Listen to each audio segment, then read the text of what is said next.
The effects of the current economic crisis have touched everyone. Even if you still have a good job and a paid-up mortgage, chances are your monthly 401k statement will remind you that you've lost a good chunk of your savings. Trillions of dollars have evaporated from those accounts that have become the prime source of retirement funds for a majority of American workers, affecting their psyche and their future. If you're still young enough, there's time to rebuild and recover. But if you're in your 50s or 60s or beyond, the consequences can be dire. And it's drawing attention to the shortcomings of a retirement system that's jeopardized the financial security of tens of millions of people. It was a gray, chilly morning in Midtown Manhattan, and a line of unemployed, mostly white-collar workers stretched for blocks around the Radisson Hotel. More than 1,000 middle managers, stockbrokers, consultants, secretaries, and receptionists had come here hoping to find a job.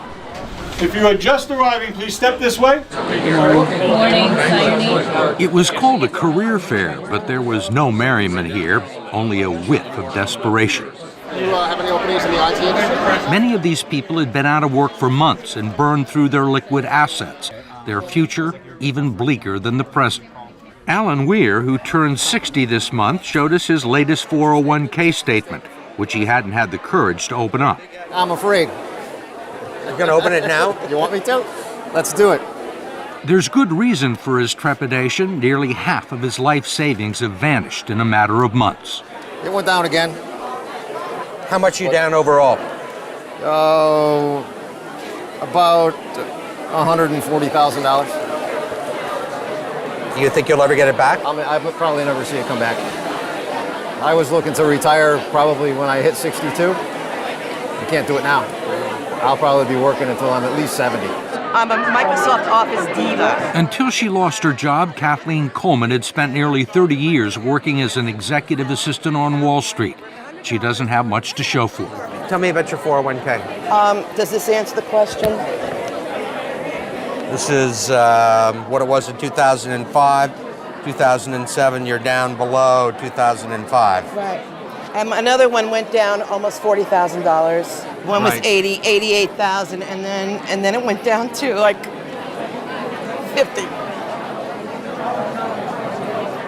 How old are you? 54, and I live alone. I don't have any children. I've been a career girl all my life, and it's been a great career, and I don't deserve this. I'm sorry. It's all right.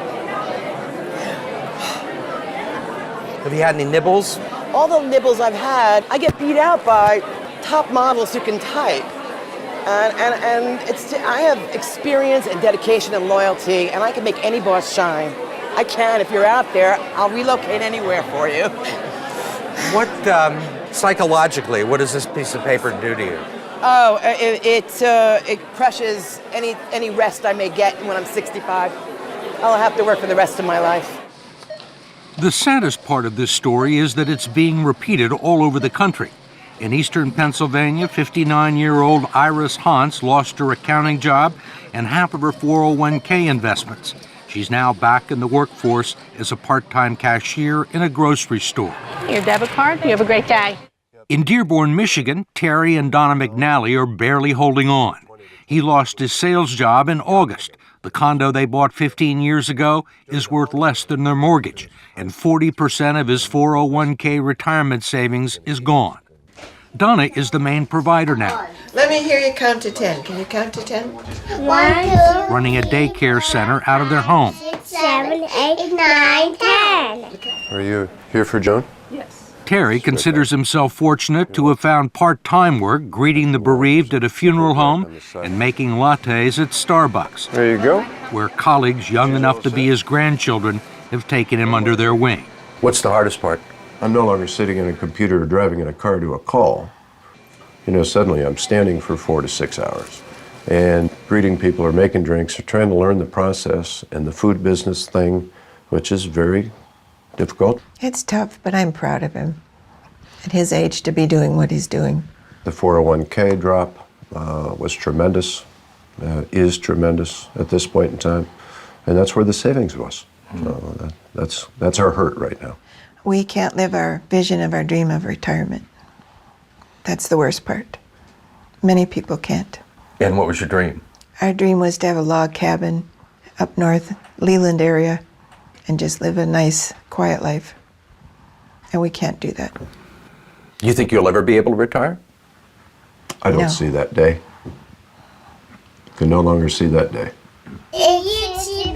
What kind of a retirement plan allows millions of people to lose 30 to 50% of their life savings just as they near retirement? David Ray, president of the profit-sharing 401k Council of America and a lobbyist for the 401k industry, says it's one that empowers people to make their own investment decisions. 401k is the absolute best way people can save for retirement. They absolutely are the best retirement vehicle we have. How can you say it's the best available if it has let down tens of millions of people at the time they need the money the most? That's not a 401k problem.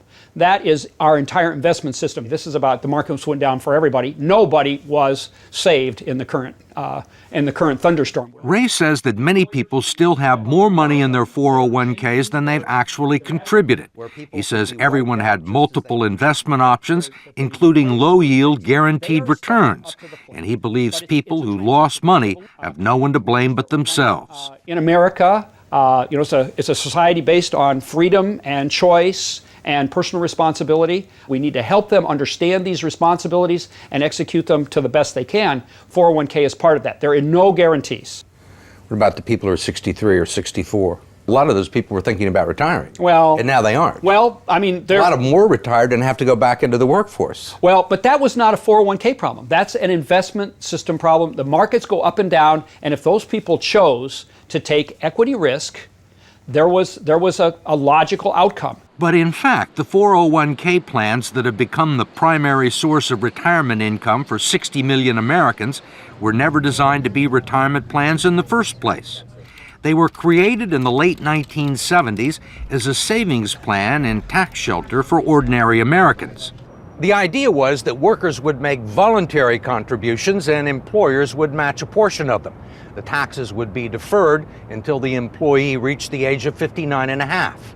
It was supposed to supplement the two traditional income streams for retirees, Social Security and pensions, one leg of a three-legged stool that would support American workers into their golden years. But it didn't turn out that way. The three-legged stool, if you will, has gone to two legs, and it's wobbly, and it's wobbling, and I'm not sure that it's going to support anything. And that's the scary part, and people are afraid. Brooks Hamilton has helped design retirement plans for some of the country's largest corporations. He says 401ks turned out to be so much cheaper than funding pensions that many companies decided to freeze their pension plans and replace them with 401ks. The decision created millions of new employee investors for Wall Street and the financial community, and they pounced on the opportunity. If you go back and track the mutual fund growth in assets, and you track the growth in 401k plans, it looks like a railroad track leading to the sky. They are parallel tracks. So the big beneficiaries were the mutual funds. That's right. That's correct. When employers began turning 401ks into retirement plans, the financial community was not shy about promoting them as such. The prospect of trillions of dollars in the hands of unsophisticated investors opened the door for all sorts of potential abuses. The fact is that the typical 401k investor is a financial novice. They don't know a stock from a bond. And we give them a list of 20 or 30 mutual funds with really, really powerful names. You know, they sound like, gee, that's where I want to have my money. What are generally the quality of the mutual funds and 401k plans? Mediocre. I'm going to be real honest with you. With half the funds on the list, really dogs, what people would characterize as dogs, shouldn't be on the list to start with. There clearly has been a raid on these funds by the people of Wall Street, and it's cost the savers and the future retirees a lot of money that would otherwise be in their account, independent of the financial collapse. Representative George Miller of California is chairman of the House Committee on Education and Labor and a staunch critic of the 401k industry, especially its practice of deducting more than a dozen undisclosed fees from its clients' 401k accounts. Now you got a bunch of economic wizards jumping in and taking money out of your retirement plan, and they don't want to tell you how much. You can't decipher it in simple English, and they're not interested in disclosing it or having any transparency about it. And most of the people that look at their 401ks have no idea that these fees are being taken out. No. Where would you find it? Where would you find these fees in this prospectus? You can look on any page you want, and when you're all done reading it, and you will find some of the fees and the commissions here, but you won't find them all, and I bet you won't find half of them. There are legal fees, trustee fees, transactional fees, stewardship fees, bookkeeping fees, finder's fees, and the list goes on and on. Miller's committee has heard testimony that they can eat up half the income in some 401k plans over a 30-year span, but he has not been able to stop it. We tried to just put in some disclosure and transparency in these fees, and we felt the full fury of that financial lobbying. David Ray, a lobbyist for the 401k industry, says he favors disclosing the fees, but his partners in the financial industry don't. You think most people know these fees exist? I think they know that there are fees. They don't know exactly how large they are. Why do you think the financial services industry is opposed to fee transparency? I don't know that they're opposed to it. I think the issue is... You don't think they're opposed to it? Well, they want to keep... You're a lobbyist in Washington, right? You know they're opposed to it. George Miller hasn't been able to get a bill to the floor. I think they want to keep the systems as simple and not make changes. They like the way things are, and whenever you push people out of their comfort zones, it's an issue. I mean, they're comfortable with the situation because they're making a ton of money, or they have made a ton of money. Well, and their systems are set up in certain ways. This is going to be a big change. We wanted to ask David Ray, who's been so bullish on 401k plans, one last question about what the future holds for people like Terry and Donna McNally and Kathleen Coleman, who you met at the beginning of this story. Dedicated, loyal, I can be there. There's nothing standing in my way. Thank you. Need a babysitter? Most of the people that we've talked to are 50 and 60 years old, right, and have sustained these losses, say there is no way they're ever going to make them back. Right. Do you agree with that? I think we have to be truth tellers. I think that when a person has hit this point, and we've had this unfortunate situation, I don't think we can misrepresent what the possibilities are. And the reality is that money's not coming back that they've lost. They can't count on it. They have to. Maybe they have maybe if they work 10 more years, it'll come back by the 10. But it's important that they not have unrealistic expectations. For more information on your 401k, go to 60minutes.com.